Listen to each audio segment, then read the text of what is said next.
Friends, welcome to குடும்ப தலைவி. இன்றைக்கி நம்ம பார்க்க போகிற ஒரு ரெசிபி பாம்பே அல்வா. ரொம்ப ஈஸியான ஒரு ஸ்வீட் தாங்க. இதுக்கு தேவையான இன்க்ரீடியன்ஸும் ரொம்ப கம்மியான இன்க்ரீடியன்ஸ் தான். வாங்க எப்படி செய்யலான்னு பார்க்கலாம். இதுக்கு தேவையான இன்க்ரீடியன்ஸ் சோள மாவு.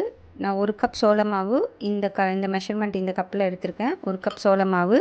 அதே சேம் கப்பில் 2 கப் சர்க்கரை, ஒரு 5 டேபிள் ஸ்பூன் நெய், ஒரு 10லேருந்து 15 முந்திரி, கிர்னி விதை, ஏலக்காய் தூள், கலர் கேசரி பவுடர். நான் ரெட் கலர் எடுத்து வச்சுருக்கேன். உங்கள் இஷ்டம் எந்த கலர் வேணால் யூஸ் பண்ணிக்கலாம். இப்போ எப்படி பண்ணலான்னு பார்க்கலாம். ஃபஸ்ட்டு ஒரு பவுல் எடுத்துக்கலாம். அந்த பவுலில் நம்ம ஆல்ரெடி மெஷர் பண்ண இந்த கப் இருக்குல்ல, இதில் 1 கப் நான் சோள மாவு எடுத்துருக்கேன். அதே கப்பில் 2 கப் தண்ணி எடுத்துக்கணும். நான் இப்போ தண்ணி எடுத்துக்கிறேன்.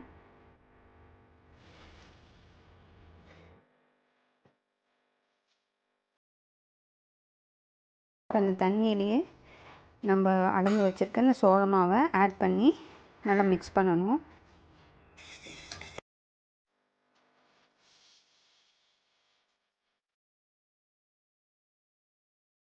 நல்லா மிக்ஸ் ஆகிடுச்சு. இப்போ அடுத்து நம்ம எடுத்து வச்சுருக்க சுகருக்கு என்ன பண்ணலான்னு பார்க்கலாம்.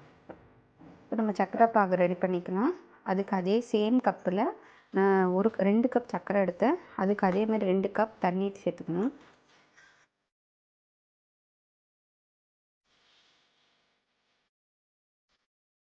அந்த தண்ணியில் நம்ம எடுத்து வச்சுருக்க சர்க்கரையை ஆட் பண்ணிக்கலாம்.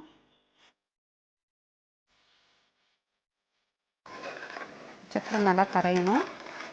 இதுக்கு சர்க்கரை பாகு பதம்லாம் தேவையில்லை. சர்க்கரை முழுமையாக கரைஞ்சால் மட்டும் போதும். சர்க்கரை நல்லா கரையட்டும், அது வரைக்கும் வெயிட் பண்ணலாம்.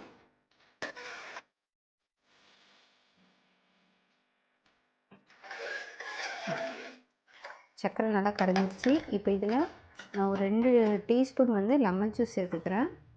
இது லெமன் ஜூஸ் சேர்க்குறதால சர்க்கரை கிறிஸ்டல் ஆகாது. இப்போது நம்ம கரைச்சி வச்சுருக்க இந்த சோள மாவையும் இதில் ஆட் பண்ணிக்கலாம்.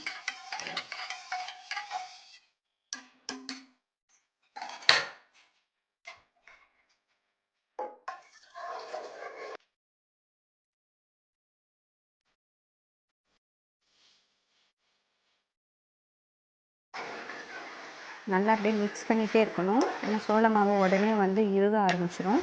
கொஞ்சம் அப்படியே லைட்டாக கிண்டிக்கிட்டே இருக்கணும். கிண்டிகிட்டே இருக்கும்போது அப்படியே கொஞ்சம் கெட்டி பதம் வர ஆரம்பிக்கும். அது வரைக்கும் வெயிட் பண்ணலாம். தொடர்ந்து தடவிக்கிட்டே இருக்கேன். பாருங்கள், நல்லா திக்காக தெரியுது. நான் இது ஊற்றும்போது நல்லா திக்னஸ் தெரியுதுன்னா இன்னும் நல்லா சுண்டி இந்த தண்ணி ஃபுல்லாக சுண்டி நல்லா திக்காக ஆகும். இந்த கடாயை வெட்டாத அளவுக்கு வர அளவுக்கு தொடர்ந்து இந்த மாதிரி கிளறிட்டே இருக்கணும். இல்லைன்னா அடி பிடிச்சிடும். இந்த ஸ்டேஜிலே நான் வச்சுருக்க ஏலக்காய் தூள், அதுவும் கலர் சேர்த்துக்கிறேன். நல்லா மிக்ஸ் பண்ணிக்கலாம்.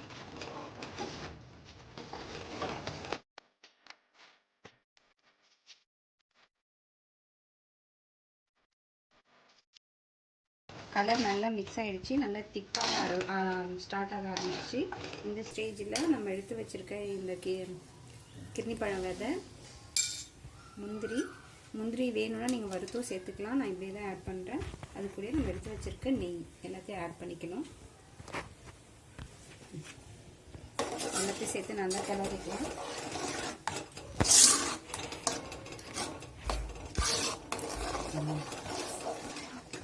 நல்லா திக்காக ஸ்டார்ட் ஆகிடுச்சு. பாருங்கள், இந்த மாதிரி நல்லா வரணும். ஆனால் இன்னும் கொஞ்சம் நல்லா சுருண்டு வரணும். இன்னும் கொஞ்சம் வெயிட் பண்ணலாம். இப்போ நல்லா ரெடி ஆகிடுச்சு. போதும். இதுக்கு மேலே திக்கானா செட் ஆகாது. போதும். இந்த ஸ்டேஜில் ஸ்டவ் ஆஃப் பண்ணிடலாம். இப்போ இது குக் ஆகிட்டு இருக்கும் போதே நான் ஒரு பிளேட்டில் நெய் தடவி வச்சுருக்கேன். ஒரு பிளேட்லேயும் ஒரு பவுல்லையும் நெய் தடவி வச்சுருக்கேன். இப்போ நம்ம ரெடி பண்ணி வச்சுருக்கிற அந்த அல்வாவை எடுத்து இதில் ஊற்றி செட் பண்ணலாம்.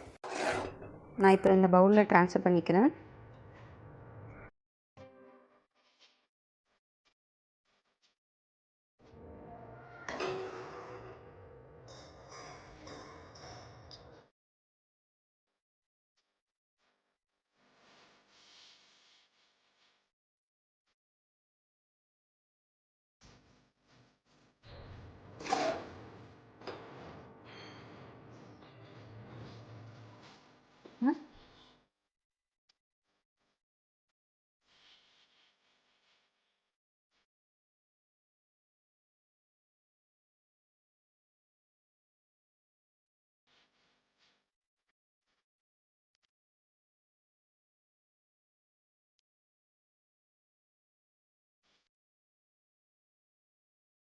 நான் ரெடி பண்ண அல்வாவை ஒரு பவுல்லையோ ஒரு பிளேட்லையோ ட்ரான்ஸ்ஃபர் பண்ணி வச்சுருக்கேன். நல்லா டேப் பண்ணி அப்படியே வச்சுருக்கேன். 1 மணி நேரத்துக்கு எந்த டிஸ்டர்பன்ஸும் பண்ணக்கூடாது. 1 மணி நேரம் கழித்து இது எப்படி செட் ஆகிருக்குன்னு பார்க்கலாம். வெயிட் பண்ணுங்கள். நம்ம பாம்பே அல்வா ரெடி ஆகிடுச்சு. இப்போ கட் பண்ணி பார்க்கலாம். பாருங்கள், ஈஸியாக அப்படி டேர்ன் பண்ணோடனே வந்துடுச்சு. இப்போ கட் பண்ணலாம்.